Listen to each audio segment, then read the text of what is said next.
to dialogue session 2. We have an international array of panelists to call upon. And with that, I would like to welcome and call upon, if they are already here. First, Mr. Jonah Reider, if I pronounce that correctly, Global Policy Fellow of Columbia University. Big hand of applause, please. Our very own, Mr. Norman Abdul Halim, CEO of KRU Studios. Mr. Mehmet Arda, Executive Board Member, Center for Economics and Foreign Policy Studies, Istanbul, Perak. Filipe, Balestra, founder of Urban Nouveau, Sweden. Okay, let's just start. This is a very interesting topic for today, which is about learning, society and innovation. The challenge of sustainability is that society must have enough awareness to bring innovation into the picture. Before I continue, yes, it's my last panelist. Thank you so much, Dr. Mehmet, for coming. Let's have a seat. We haven't started yet. I was just killing time. So, in order for us to create innovation and be innovative, awareness and knowledge has got to be a lifelong thing. But for a learning society to develop, what do we do? What's the ecosystem? Where are we now? There's a lot of things said at the SDG in New York, but the challenge is for implementation at local government and state level. So with that, we have the experiences of 4 of our great panelists here. We have a local experience and also linked to regional and international. And then we have, of course, the others from the rest. And I would suggest that I would not wait until the end for the Q&A, but as we go along, if you have anything to say, the mic is just there, and you can go there and we'll bring you in. Gentlemen, can we just start straight away because we've pressed for time? Right? I shall give you guys maybe a 1-minute intro each on your short overview at that, of learning society and innovation. Maybe I can start with the local guy first, so that he can give you guys where we are right now, and then from there we can add on to the matter. Norman, please. Okay, thanks, Kamarul. Well, coming from this perspective of the creative industry, running a group of companies, especially KRU Studios, I think it's vital for us to continue to actually get the latest technology and information and evolve according to the current trends of how content being created. So with that, we've started KRU Academy about 3 years ago in order for us to actually address those changes and continue to evolve and continue to actually learn the trends and at the same time cultivate or create the culture of long-term learning. If I can start the ball rolling a bit before I go to the next one. Where do you think we are on average as a learning society? Because my industry and yours overlap a bit. Yes. So my difficulty is always when we look out there, we want to go very far. We want to beat even the Star Wars. But who do we do it with locally? Well, fortunately enough for us, the creative industry requires a lot of practical or vocational training. Mm-hmm. So it's not about learning theories or going through books or research. We do have a portion of that we will need to acquire certain information, but it's all about practice. It's just like playing football. Yep. You need to go on the field and go to training.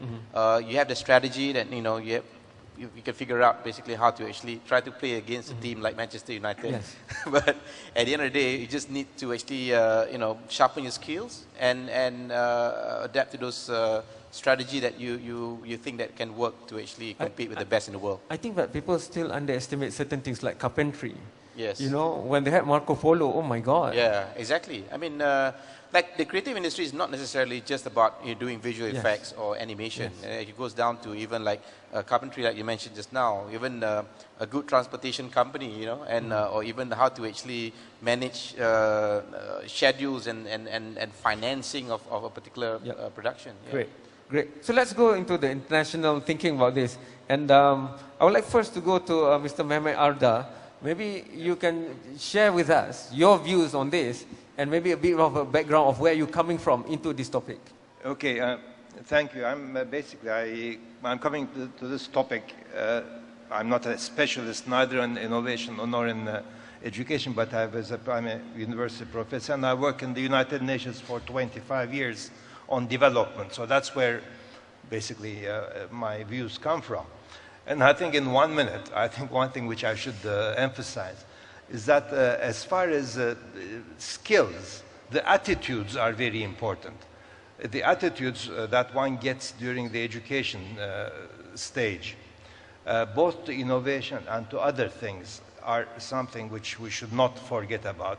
And the education system should give people a positive attitude, both to be a good citizen, but also to have an open mind and to be open to innovation, to be open to doing new things.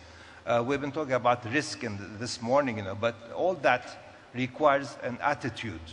So, for innovation, I think there are two sides. One is innovation that can take place at the local level on simple things, which are extremely important. So innovation is not only breaking the ground on global, internationally fantastic things, but there's a lot of innovation that takes place at the local level, both on technical and on implementation issues. And all of this, I think, comes from having a positive attitude that one gets during the education stage. And I mean, if I can say two more things. One is that the education stage, where I think that gets absorbed is the middle level. The higher level education gives very important skills, high technical skills, but the attitudes are obtained in the level before that. And one last thing, perhaps, the latest research shows that the preschool education actually is what opens up the opportunities to a lot of people and brings down the inequalities, which are very important for the rest. Mr. Mehmet Arda, since you train in economics and you work with foreign policy and you look at global development, when I was in the New York Academy of Science, they are even focusing before preschool, which is first and second year of life. Because scientific research shows that if at the year one, age 1 and age 2, you are only exposed to, let's say, 100,000 words. By the time you are 6, the person who is exposed to 500,000 words will be multiplied in terms of distance, IQ-wise, in front of you. So, if we're looking at innovation in global context, how would the least developed nation and developing nation catch up with the developed nation? Because the other disparity in life would affect learning, economics and otherwise. Well, that's very important. As I said, the very early years are very important. But there are two traps that our developing countries are facing. One is a poverty trap. The other ones that our countries are facing is the middle income trap. Okay, so I think the different traps require different emphases on education. Yeah. So getting out of the poverty trap requires a different approach. Getting out of the middle income trap would call for a different approach, I think. So I think we can talk on that later, but I totally agree that it's the inequalities that comes from the families, from the social environment, that is basically taken care of through preschool education, but that is costly. That's also something which always comes up. That's one. Jonah is an expert in globalization also, working with Professor Stiglitz and all. But I'm going to go to Filipe Balestra first. Urban Nouveau and Sweden and any ranking in the world that we look at, as far as quality of life and happiness is concerned, Scandinavian countries will always be up there. And I'm very jealous of any Scandinavian people because of that. So, but how do you look at it? You know, you're an architect, philosopher, musician, visionary. And for us Muslims, we long for the day when you're an expert in algebra and mathematics, but you're also a poet. And you are... This mic doesn't like me, so the Scandinavian model is closest to that I can see around the world right now. So maybe you can link that to the learning society innovation. It's very cold where you are. There's lesser population than Malaysia, but the number of innovations and patents that have been filed and commercialized, oh my God, it outnumbers us greatly. Well, first of all, thank you for bringing me here, and thank you for the question.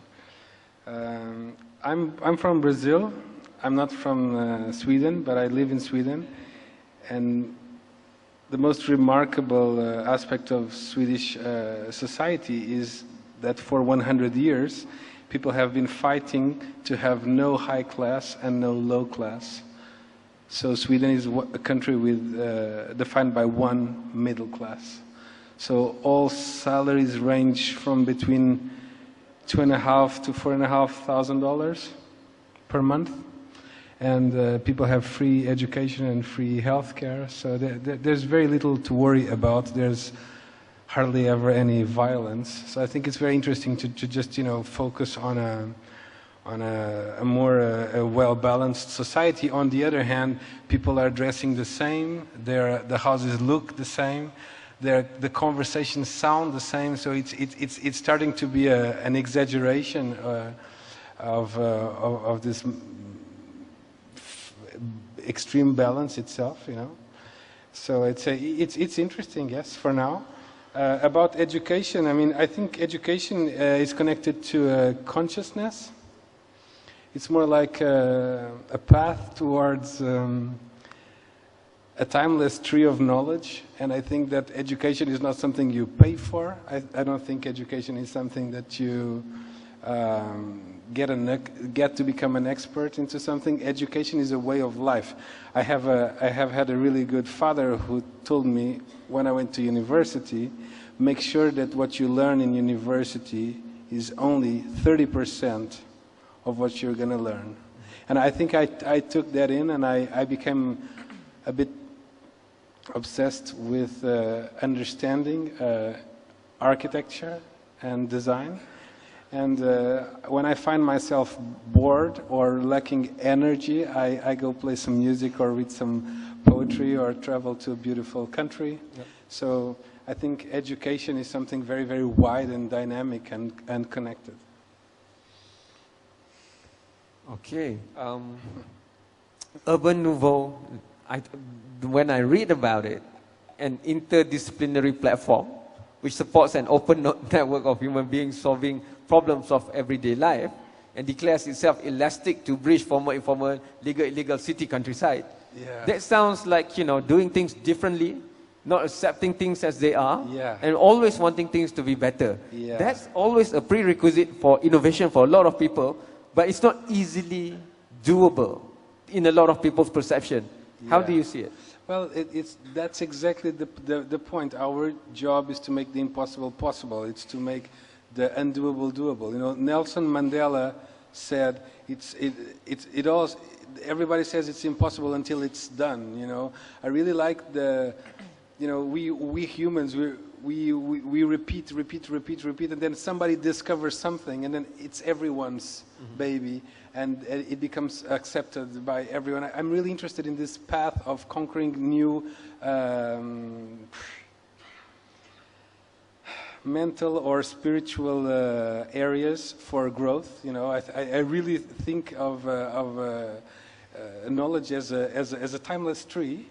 And I think that we can access it. And perhaps I'm here just to open doors or to deliver free keys to connect to those all right. paths. I'm going to give you a challenge after this session.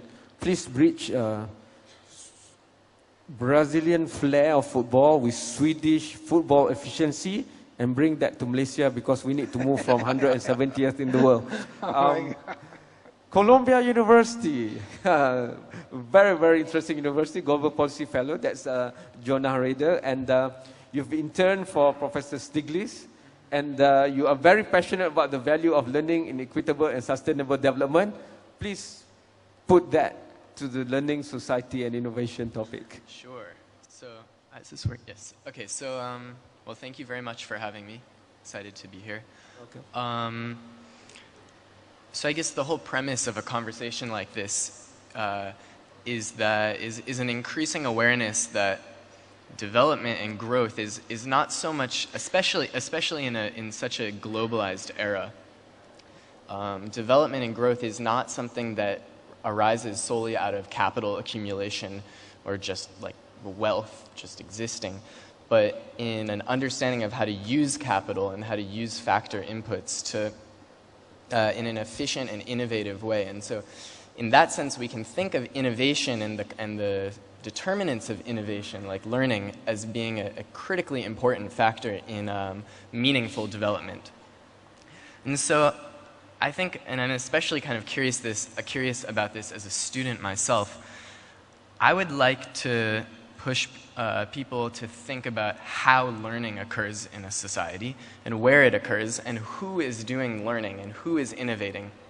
Because I think development can take many different forms with different groups experiencing the gains of development. And as we've seen, development is rarely actually equitable or stable or sustained.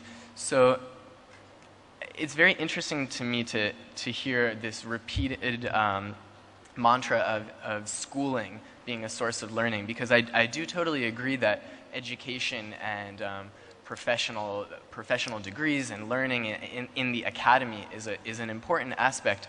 But I'm very curious as to how learning and innovation could be pushed to all other corners of society, to the very workplace, to people who, and in this sense, think about how to create an equitable distribution of learning opportunities that goes beyond just schooling or something. And I think if we think in that way we can try to create societies that endorse learning and then thus endorse innovation for everybody, such that the development which results is felt by everyone rather than just a small slice.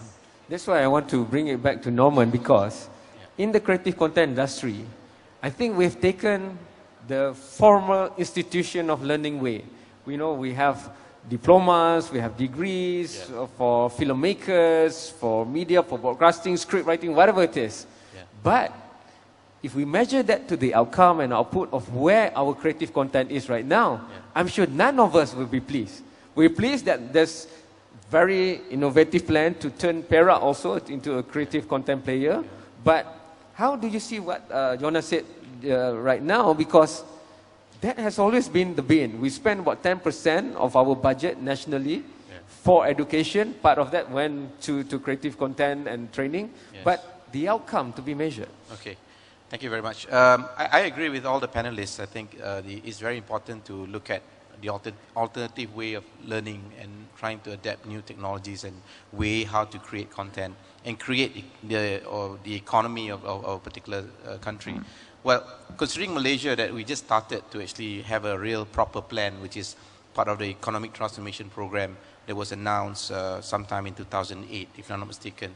And the 11 Malaysia plan, there's a new job, about 1.5 million jobs will be created, and 60% is actually coming from technical and vocational programs. So I would say that will address the middle income gap that we have here, and how to actually get these people more involved in the country's economy, not necessarily just the creative industry, but overall. I think there's a lot of opportunities that they can learn, not only in institutions, but also in workplace, short training programs, and for them to adapt new skills. The other thing I'd like to say about the creative industry, I think a lot of money is being spent on football too. So we've not really seen real solid results on our national team, or even our leagues. Our local league is doing okay, but I think that there's still a lot that we need to improve on, especially on an international level. But as far as the creative industry is concerned, we have quite a number of success. Maybe sporadic, not necessarily like you have continuous success, but our content is being exported now. May not be big numbers, but I think given enough time, since considering we just started part of the economic transformation program, whereby creative content is being parked as one of the CCI. But I think it's been less than 10 years right now, whereby proper structure, strategy, and money being put into the system. So it will take a little bit of time, but eventually we'll get there. Some say that there's a clear gap if we just take demography of age, because the underground, the alternative, we take creative content, musicians or filmmakers, they just do it differently. And then there's the other one, that the art house yes. group. Yes. So why can't we just come together and emerge and come up with, you know, like how the Korean dominated the world with their soft power, the popular culture of the songs and the Korean movies and the Korean dramas and Korean series, girl groups and whatever not. Isn't that a formula that was strategized, constructed and innovated for the world? Definitely. I think the Korean government have done a very good job in terms of promoting their creative talents and how they use companies like Samsung or even you know, all the Korean brands to actually work together with the talents and the creative industry to promote Korea as a whole. So and there you have all the K-pops, the girl bands and the boy bands. Generally, there's a very much still, you know, very pop dance kind of oriented kind of music.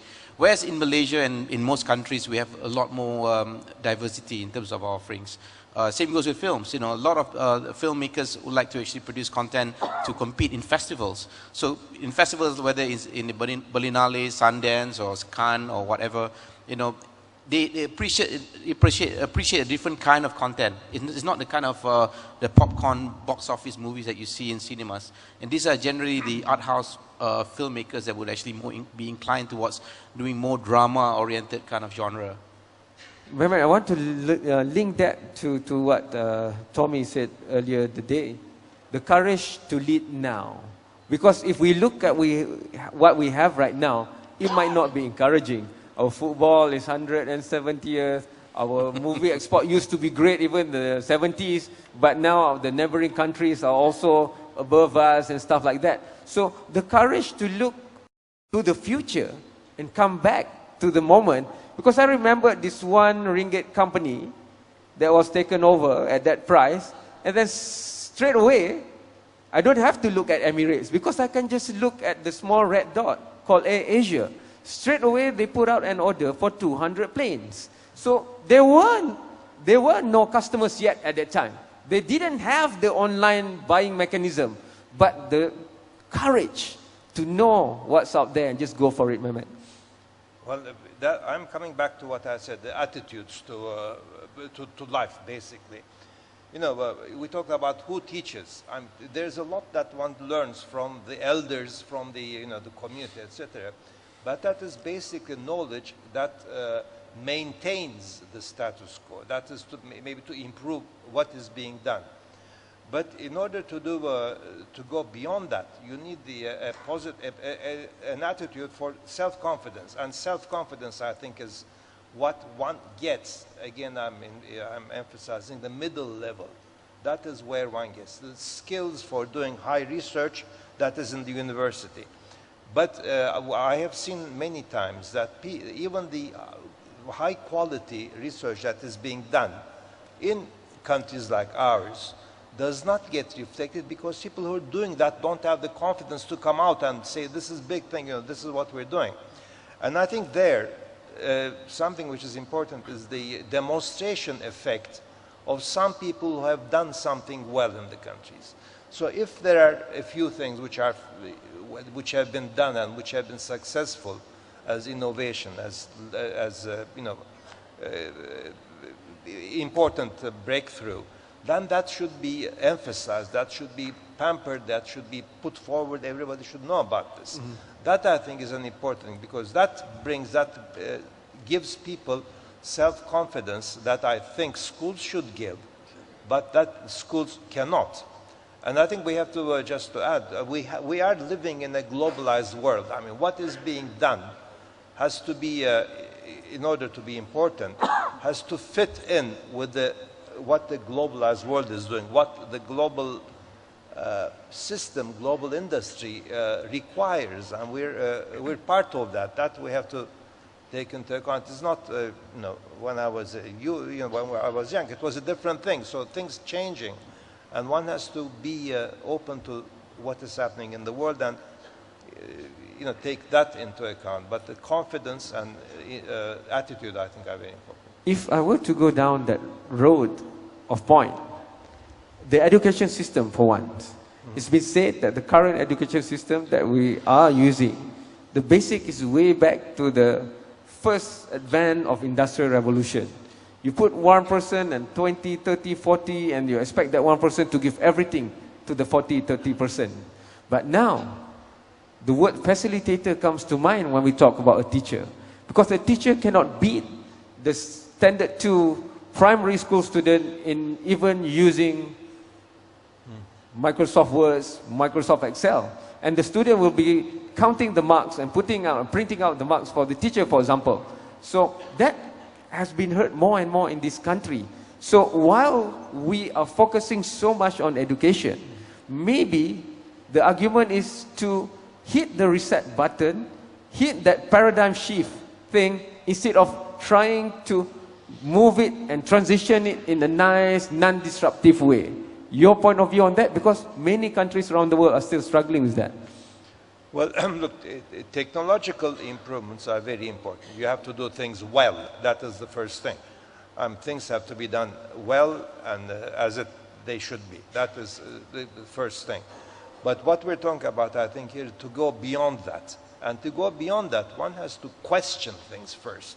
That is what I was talking about in the middle level. That's where you learn how to question things. Why is this like that? Why can't it be in a different way?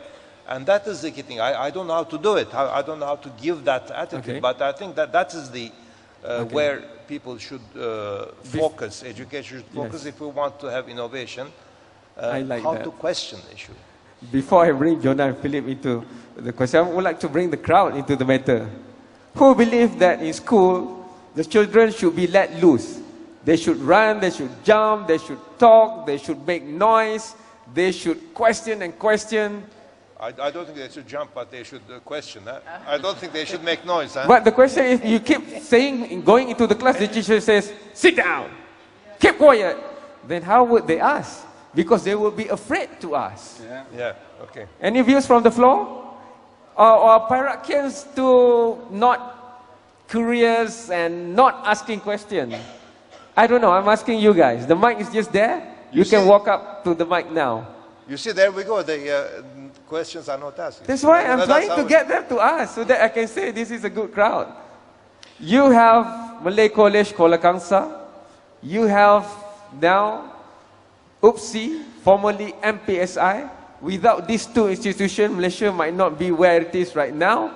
The foresight of our leaders of before to have Malay College done, even during the days when the British wouldn't allow it, was the foresight that we have that help us now. So, while I let you think about that, yes, Jonah, how to link that to what Mehmet has said? Well, I think there are certain institutions or workplace institutions, like government-wise institutions, that can foster or inhibit the empowerment that is necessary, that we've been talking about, this empowerment to innovate.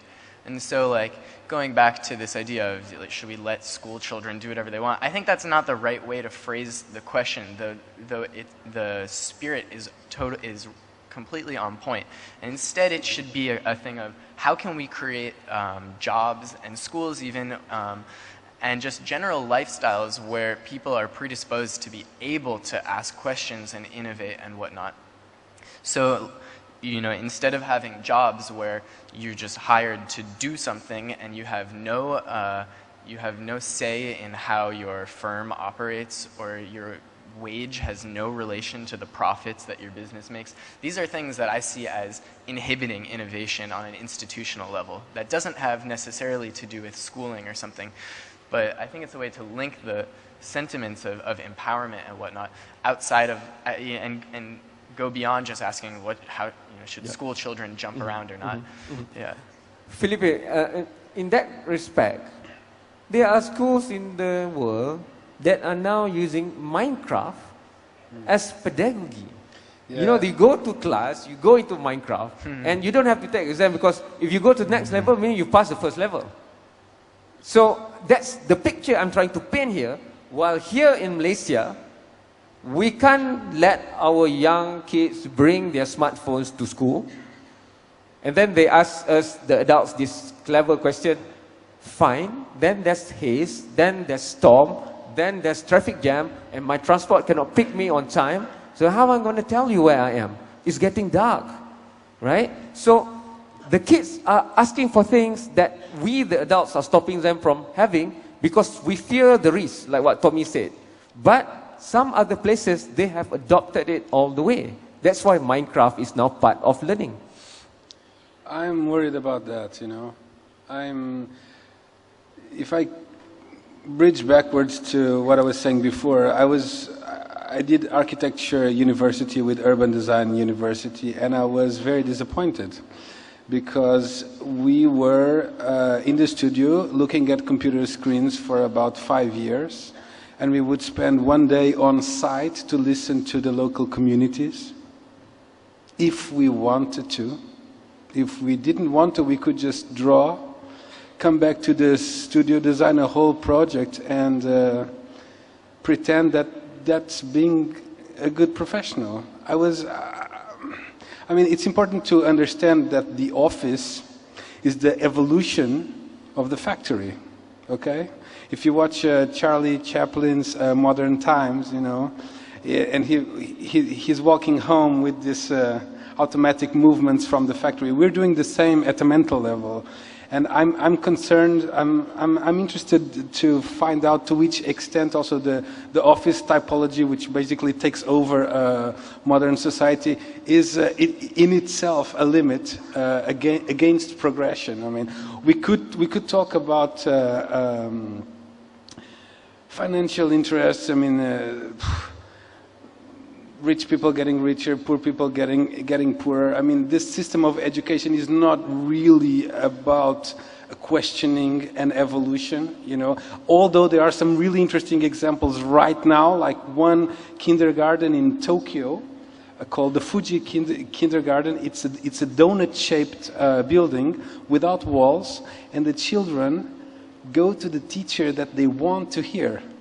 So if there's one teacher that consistently doesn't get an audience, he has to leave. So this is a really interesting way to bring education forward. Now, connecting to the wisdom tree or the timeless tree of wisdom, whatever I said before, I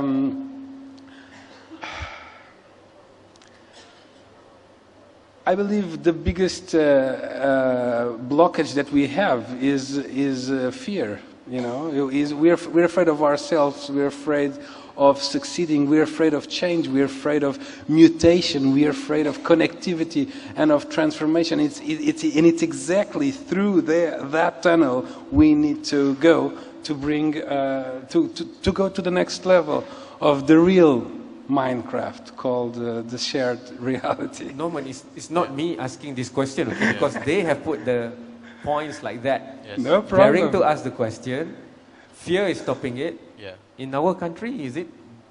That's what explains where we are. Is Well, that so? Malaysia, considering that we have 30 million in the population and quite diverse in terms of the background of, you know, people living in different kind of environments. I mean, fear is always, I think it's natural to actually have that kind of fear to actually go into something totally new, totally unexplored.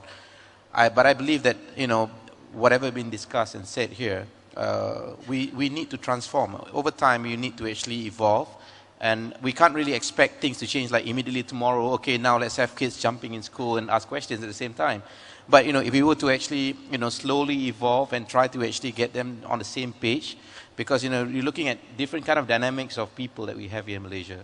So, I mean, someone living in like the outskirts of, you know, underdeveloped state here in Malaysia, you may not even get a chance to even for them to travel to school.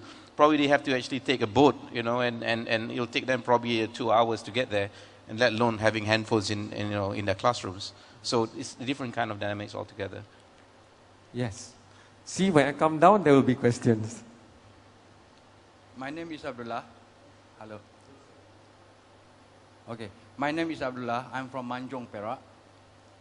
My background is electrical engineer. I did a project for more than 30 years. Then I involved with innovation. I think innovation outside my career, also about 30 years. Okay. The reason I want to ask now, because of I heard about the word of fear, evolution, and attitude or whatever it is. Okay. Okay. That's the reason I want to ask. Okay. In Malaysia, everywhere you go, there is a gap. Economic gap, attitude gap, courage gap, education gap, you name it. Especially for Mr. I want to question Mr. Balestra, Mehmet. Filipe, okay. I want to ask you, okay. The issue in Malaysia is, as like Norman just mentioned just now, is a gap. It's a gap. The issue is a gap, from what I believe. So you said there's attitude, courage. So you said just now must have attitude, must have courage. Because in Malaysia, because of the issue is the education level is many gaps. So if you said attitude, then their level of education is the same, then maybe it's a linear issue. Please. There's so many gaps in our education system that if we were to approach courage, for example, we must take each different communities into cognizance, right? So how do we address that? Because there's digital gap, there's poverty gap, and stuff like that. Yes, I can only agree that there are all these different gaps. Well, I mean, I think that the simple skills are absolutely needed. So that's the basis. So we have to get a basic education level so that things work well, right? And that I think is to get the local gaps, the differences, those have to be taken care of somehow. Now I'll give you an example from Turkey. You see the gaps there. I don't know if it is like it here. You see the regional gaps a lot. And when you see regional gaps, the teacher quality is an important issue there. The teacher quality, and the teacher quality is not some teachers are bad, some teachers are good. They're about the same. But people who go to certain areas don't like to stay there. You see a lot of absenteeism there, for instance, among the teachers. I mean, that type of administrative issues, that type of that may also be an attitude, I don't know, but that type of issues are what should take care of local gaps. But under the international gaps, I don't think the level of skills, mathematics skills, is all that, is a determinant of innovation gaps. I think the innovation gaps, in my mind, come from what I told you about, what I tried to emphasize, the self-confidence and the attitude. The innovation gaps are not a function of, it's influence, but they're not a direct function of the difference in basic mathematical skills, I don't think. So that's, I don't know if that answers your question, but I think another thing is, about this, maybe I'm going to a different topic, but I think this issue of basic skills has also to cover basic skills to reason. What I'm saying is the following. Google, our Uncle Google, who knows everything, okay? Or Saint Google, some people call it. I think that has done a lot of good for people to go deep into something. My students, you ask them something and next day they come with all sorts of knowledge. But how that links with other things, that is not there. I mean, this linkage, this having linking different things. It can be, I don't know, architecture, music, and physics, but I don't know. I don't think it's that big, but you ask a question, they come up with an answer, but how that links to a different question, which in my mind, somebody who's come from a generation when there were no computers, not even no fax, not photocopy. Huh? You can imagine that. There was no photocopy when I was in university. So these types of, the linkages have to be established. And I think that is one of the simple things which has been lost by this, by Uncle Google. Filipe, Brazil is also a big country, a lot of gaps. So can I also take your input into the questions? Because the other side of thinking would be, the more marginalized you are, wouldn't you have more questions to ask? Yeah, sure. I mean, I think my personal way to connect this gap, to connect this dots, is to talk about multidisciplinarity versus specialization. Specialization, exactly. Thank you.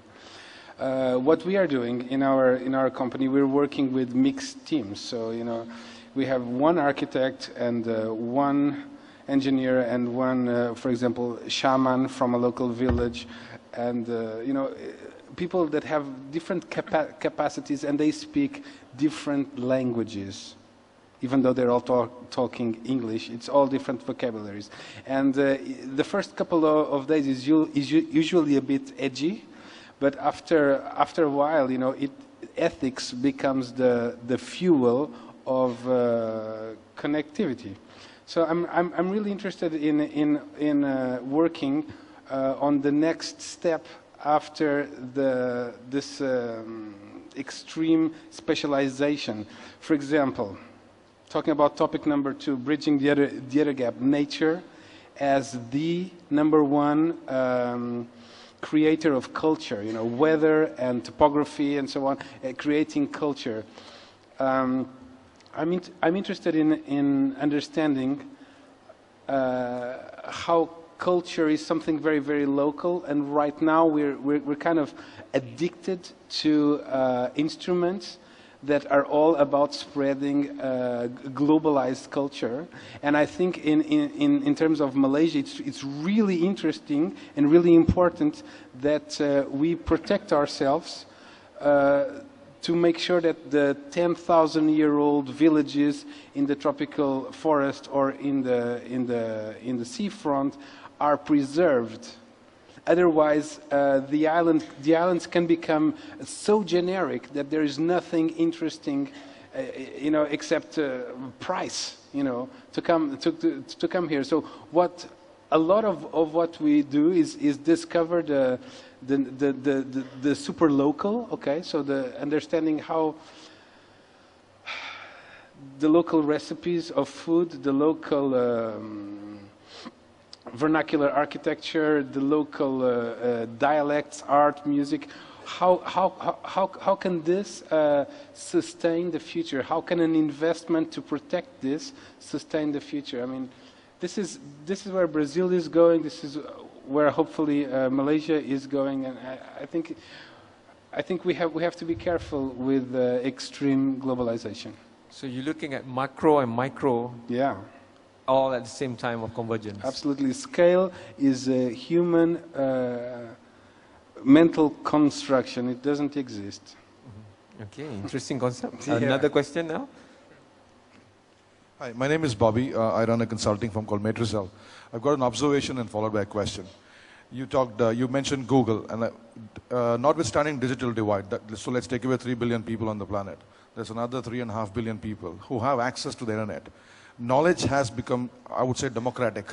So today it's not a function of what you don't know. It's a function of whether you want to know or not. So are we getting hung up on inputs? And I'll take Malaysia as an example. The pursuit of modernity is everything about the latest product, the latest technology, and the latest plug-in to the developed world. And therefore, the villages and towns you talk about are a far cry. We're not even doing things necessary to be done in creating a sustainable Kuala Lumpur, for example. My point is, input factors have gotten equalized. The manner in which they're being delivered is of no consequence at a certain point in time. What you do with those inputs and translating the outputs is very necessary. So are we putting the cart before the horse in most instances in most developed countries? We have forgotten what is important. We have forgotten the local component. We want to be seen amongst the most developed nations. I've seen that because I advise 9 different developing world governments. The same standard problem. Any thoughts, observations? Any takers? Yes, Mehmet. Well, yes, I agree. It's very important. But the local, if you ask the local people what they want a decent living, they want health, they want education for their kids, right? And we have to take care of that. So how can we give them health, education, and I guess social security, and while at the same time maintain the knowledge, the historical wealth that exists there? That is the question, basically. One does not have to destroy what is there in order to give them health, education, and as I said, the social security. And the key thing is how can one do that? I guess it should probably change. It differs from one country to the other. But I think it is not right that they should continue living the way they have done, because that is not what they want. As I said, if you ask them, as far as I know. So the thing is how to combine the two so that their lives physically can get better, and while at the same time their traditional values, traditional wealth is maintained for humanity, not only for them, for everybody. Yeah. Jonah. So I mean, I think the balance that you're advocating for ties interestingly well into what Filipe was talking about interdisciplinary thinking and collective thinking between different factor inputs, because specialization is efficient and it's powerful, and it's been embraced as a way to answer a lot of these questions about improving well-being. But it also risks so often excluding a lot of inputs and excluding collective values that kind of get dissolved when there's such an intent focus on just, like, for example, aggregate growth without questioning where that growth is going and how that growth will be sustained, and how susceptible that growth is to global capital shocks and whatnot. So, I mean, I think it's just the answer really lies in interdisciplinary thinking and going, like, for example, at Columbia, I've created a new program of study that's a social economic study, where instead of solely studying economics and economic development and growth, one turns to the sociologists and the philosophers, historians, political scientists to understand what are all these different frameworks from which we can look at development or expansion or growth architecture. And I think that is a way to start approaching innovation that causes growth and development, that does not destroy the very things that I think at the heart of it we want to preserve. Jonah, on that point, I would like to add on, because the session before this, we were talking about affordable housing. Yeah, sure. And the speaker said, you know, we're concentrating on that, but it's all because of the money system, the fiat money system. You know, people can print money, and whoever have access to that money will be, you know, skewing the real economy, as we put it. So maybe what we have been discussing so far is based on innovation looking at measurement based on GDP, for example. But what about the happiness index? Would reaching 20,000 US dollar income solve the questions that we're asking? What if I'm happy earning 5,000 US dollars, but I have the things that I want? The lakes and the rivers are still blue and green.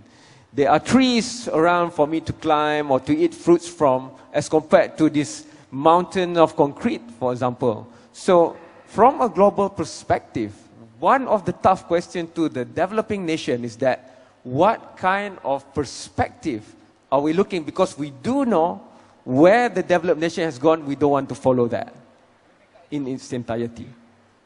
So the mechanism that we have, are we still subservient to the old when we want the new? Sure. I mean, I think the mechanisms are changing. Like, for example, we have the UN Commission, like, thinking about new ways to measure development. And of course, like, we need to measure it somehow. And looking at GDP is not wholly bad, but GDP per capita, for example, tells us nothing about who, like, the distribution of money in a society or the historical stability of it. I think, well, and like, so going back to the previous speaker who was talking about housing, one of the solutions he was outlining was housing cooperatives, which is sort of this institutional shift to creating value and securing housing that still is creating value. You can measure it and plot it and look at development in that way, but how the mechanism is quite different, and where the value goes is quite different. So maybe that's like a slight answer to that question. I wonder what the other panelists think about that in terms of shifts of mechanisms. Mehmet, incremental shift versus transformational shift, because the same problem like the housing thing, we keep on trying to tweak the system that we have. We put Islamic finance, but you know, the BBA, for example, if you default on it, you're going to pay more, because you're going to pay for the whole and the rest of the contract that you haven't fulfilled, for example. But if you go back to the true basis of Islamic finance, which is goal-based or real economy-based, then it won't happen. So if we are tweaking just on the old side, but trying to get new results, we're not going to achieve much. Was it posed to me? I don't think one can go back to what was several hundred years ago or 100 years ago. And the world has changed. We have to realize that. I mean, that we have to take into account. Okay, I mean, the world trade has changed. The way people are living has changed. So I don't think the solutions can be found in reinventing the whole the wheel or going back to what was in the old days. I don't think it works. I don't think people's mind work the same way. We have all learned, the humanity has learned different things. What we have learned is not always good, but there are a lot of things that we have learned. So I don't think the solutions can be found in the things that existed before. Yeah, we can look at them and get lessons from them to improve them. That is innovation, basically, in a way, as I said, adaptive information. I mean, my view is that no, we are living in a different world. Repeating what was 100 years ago or is not the way out, or 50 years ago even. As I said, you know, I'm old enough to remember what was 50 years ago. I don't think we can go back to that either. We have been discussing as if it's a luxury for us to innovate and to have a learning society. But I want to put a cap. That is climate change. Like it or not, it's upon us. If we don't adapt, if we don't find solutions, we will be swarmed. So innovation means doing something new, solving bigger and better problems. Some problems we don't even know what they are yet, but we have to prepare the next generation. However, statistics are showing that our mastery of STEM, science, technology, engineering, and mathematics, is waning and waning. The younger generation in this country also, and with some other countries around the world, are getting less interested and getting not better, but a lot worse in achieving standards in STEM. So where are we on that? Because for innovations like going to Mars, finding the answer to solve rising sea levels and CO2 sequestration and stuff like that, we do need this core competency in science, technology, engineering, and mathematics. Filipe, I want to go back to you on that because you look across, not just STEM, but you link it to culture and local wisdom.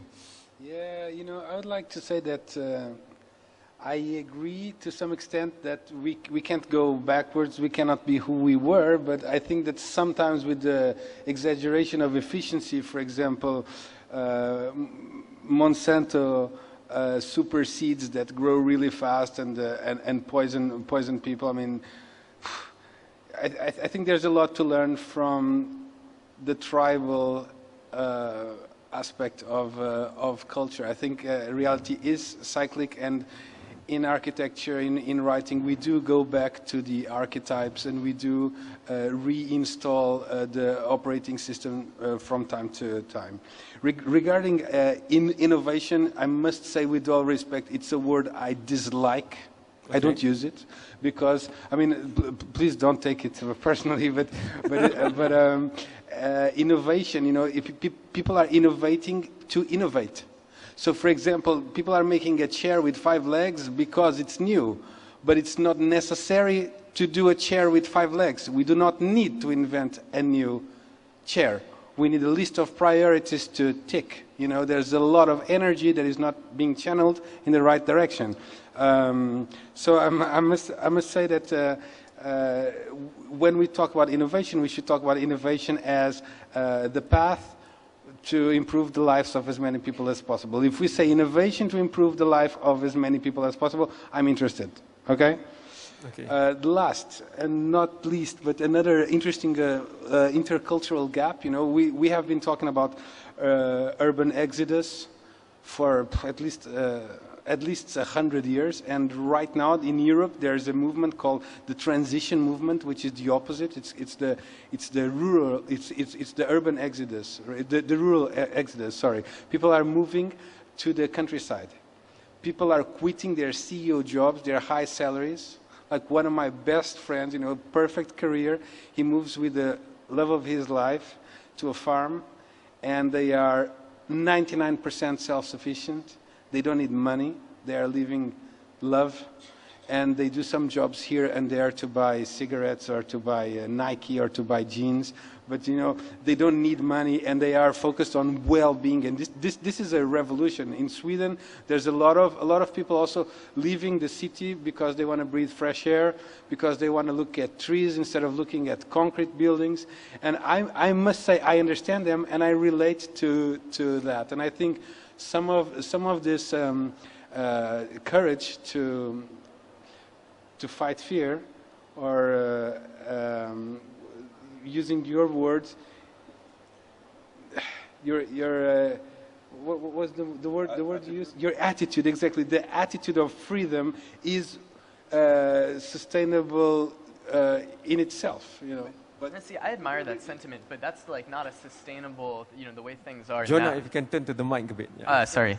Yeah, so I admire this sentiment of self-sufficiency and isolation from all of the complications of a global society. But it doesn't seem to be very sustainable or even possible in any capacity for really most people on this earth to live like that. So, I mean... and we've had that in the 1960s, you see, so that was... exactly. I was one of them, so... Anyway. But yeah, I mean, I was in Berkeley in 1960s, so that's... Yeah. How can you take this attitude and bring it in a more sustainable or applicable way? That's why I want to give the last question to the female side of this audience. Do you know that 60% to 70% over at least the last 10 years of students in our institution of higher learnings, they are all females. Consistently, every year. So can I have at least one question from the female side of this audience before we end? That's the attitude which I mentioned. Yes. So that's why in Sweden they have the attitude, really. Yeah. That's why in Sweden, correct me if I'm wrong, Filipe, but husbands can take paternal leave for 1 month or 2 months, right? Fathers? Yes. Yes, 9 months. See? Paid 80%. Can you imagine that in Malaysia? Come on. I want to hear from the ladies in the room, please. I'm one of them. If you don't ask, I'm not going to start the next session, and I'm not going to disband this panel. Come on. Let me help you. Let me help you.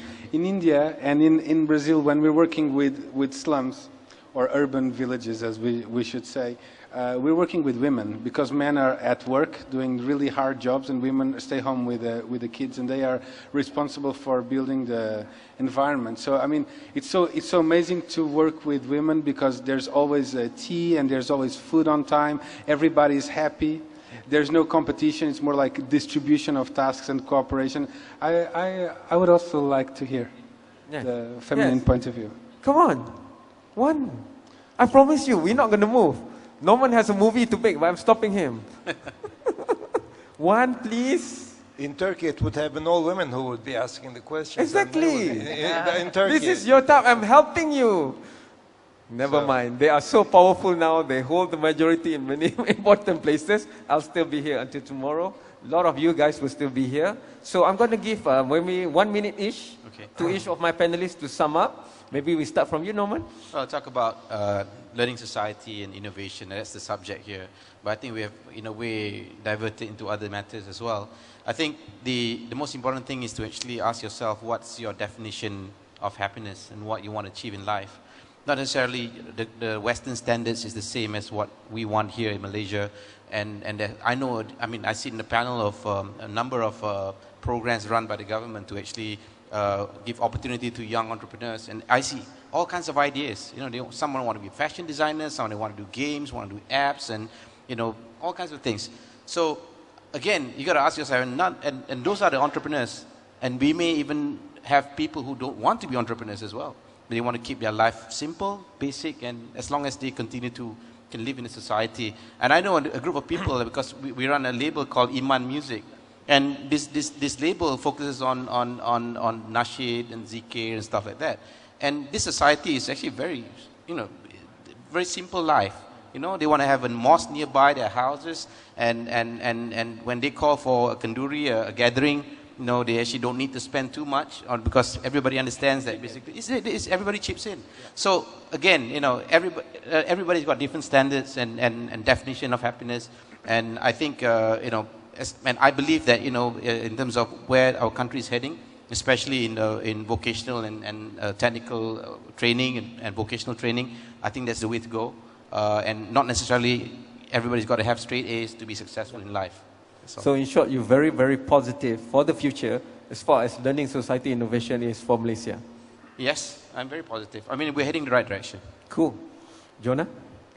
Yes. So in that same vein, yeah, I think each nation or state or even each community each person is going to need to think very critically about what they mean when they talk about development, what the ideal development is going to mean for all people. And to go from there from asking what kind of growth am I seeking, to think about what kind of learning is necessary for because clearly learning innovation is important for growth. We know that, but what kind of learning? Who is going to do the learning? Where is the learning going to happen? Those questions are critical for shaping the form of growth that comes afterwards. And so I guess then the last question that I think everyone should be asking themselves is, what kinds of institutions and support can a community create to foster the kind of learning that we desire? Is it going to be critically re-examining the architecture of our financial systems? Is it going to be thinking about our schooling? Is it going to be thinking about the structure of workplaces and firms? Is it going to be a combination of these or something that we haven't even anticipated? But yeah, I mean, I just think in conclusion, it's for sure a positive move to be thinking so much about learning and innovation as a determinant of growth, but really communities will need to think about what kind of growth they're looking for and what kind of learning that will cause that kind of growth, and then lastly, how to actually create that kind of learning and endorse it. Filipe, convergence. Okay, I just want to say that you are right. Because these methods that I'm kind of talking about, they don't work for everyone, but they work for some people, and I really think that managing minorities is up next. It's like deconstructing the generic society one step at a time, gradually. About being in Berkeley in the 60s and 70s, I wish I was there with you. I'm completely obsessed with the funky music. Like really, Berkeley in the 70s. I mean, I would pay for that, really. And of course, we're not going back. We're definitely going forward. But there's things that happened in the past that we can learn from and strengthen some minorities, which will hopefully create new tools for collective evolution. That's why platform shoes came back.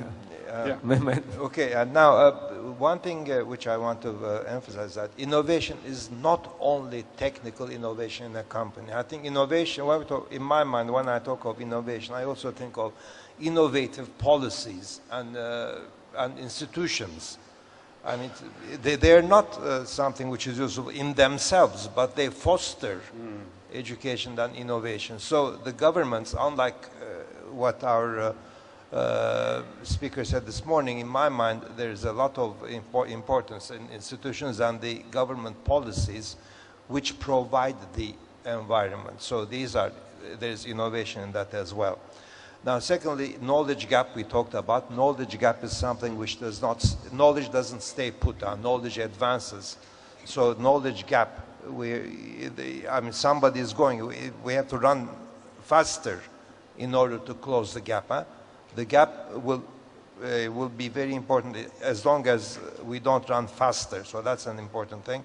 And that requires, as I said, every level from preschool to university. But to emphasize in my mind again, the middle level is extremely important, which unfortunately gets relegated to the background in many countries. And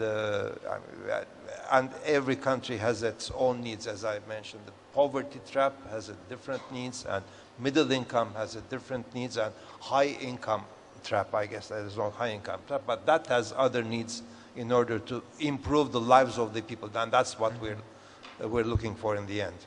Okay. We started with very, very crucial question to the basic of a learning society and to get to innovation.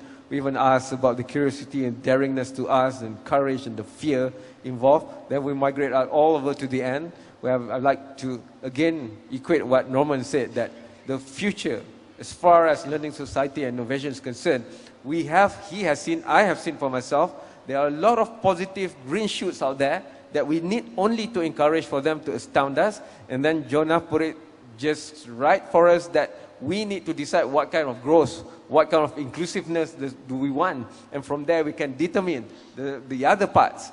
And then of course Filipe always giving us the other way of looking at things. I love it. There has never been a Nobel Prize winner for just one person since the mid-90s. It's all a convergence of ideas, and that's very important, thinking, rethinking, and then starting all over again from zero, even if we have to go back to the 70s, but it doesn't mean we're going backward. Of course, we're going forward. Mehmet made that the point that, you know, the middle is what we should look at also, the middle income trap for one, and we have to go back to the curiosity of things and to find new ways and question everything that is not right and make them right. So with that, please give a big hand of applause for all four of my panelists.